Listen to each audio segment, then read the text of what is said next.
there's two elements of one's politics. There's substance, and then there's the process. So, I can be pro-choice, but support, but not be against people who are pro-life, having their say. Or I can be anti-affirmative action, but or anti-Israel or pro-Israel. But there's both the process, the substance of which policy you'd prefer, and the process of do you support, due process for the other side when they're accused, and their right to make the debate on equal footing with Hmm. you. And I feel strongly that those need to be separate, that no matter what your view is of the substance, you need to support a fair process to hash it out.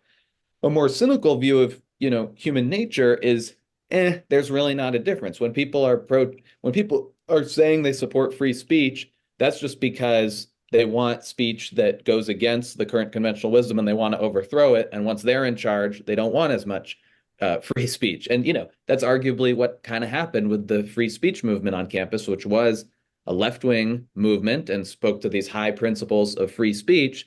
But then, once the veterans of that were in power, they kind of didn't really see free speech as that useful anymore. And I Hmm. think, and that's human nature. Yeah. It's not in our nature to want to indulge people who are wanting things that we think will hurt us or will hurt people we care about. But I think, that's sort of the nub of, you know, our current problems is that, is, overcoming that impulse and trying to maintain the fair process, trying to keep the process separate from whatever the substances that you want. Because I think, now and you're seeing the same, frankly, on the right now. Some people on the right who now, have been supporting free speech on campus or who have been, decrying left-wing intolerance, they think, well, once we get into power, we're going to kind of, uh, you know, uh, we're going to do what they did to us, as a way of putting it. And Hmm. again, this is a very natural impulse, and there's going to, I'm not naive. Like,